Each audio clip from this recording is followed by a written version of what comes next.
Paul Harvey on April the 3rd, 1965 first presented If I Were the Devil to America on his radio show. It has in so many ways become words of prophecy which have become so true for us today and should not be forgotten.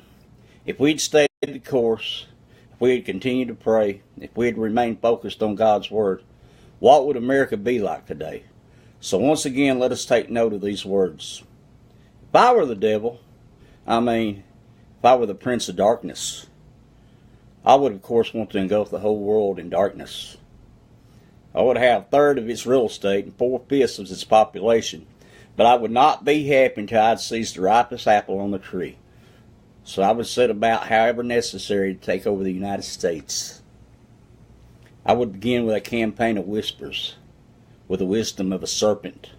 I would whisper to you as I whispered to Eve, do as you please. Do as you please. To the young I would whisper, the Bible is a myth.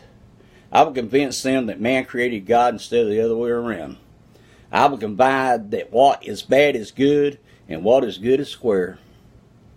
In the ears of the young marrieds, I would whisper that work is debasing, that cocktail parties are good for you. I would caution them not to be too extreme in religion, in patriotism, in moral conduct. And the old, I'd teach to pray.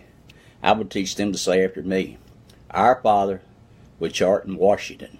If I were the devil, I'd educate authors in how to make literature exciting so that anything else would appear dull and uninteresting. I'd threaten TV with dirtier movies and vice versa. And then, if I were the devil, I'd get organized.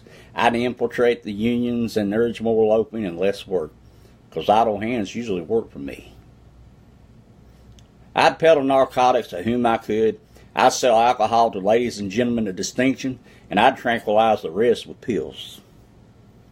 If I were the devil, I would encourage schools to refine young intellects, but to neglect discipline emotions. Let those run wild. I would designate an atheist to front for me before the highest courts in the land, and I would get preachers to say, she's right.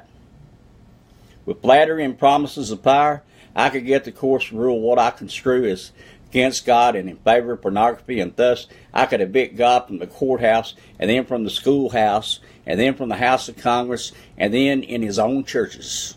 I'd substitute psychology for religion, and I would defy science, because that way men would become smart enough to create super weapons, but not wise enough to control them. If I were Satan, I'd make the symbol of Easter an egg, and the symbol of Christmas a bottle. If I were the devil, I would take from those who have, and I would give to those who wanted, until I had killed the incentive of the ambitious, and then my police state would force everybody back to work. Then I could separate families, putting children in uniform, women in coal mines, and objectors in slave camps. In other words, if I were the devil, I'd just keep on doing what he's been doing all along. Formerly presented by Paul Harvey, April 3rd, 1965. Good day.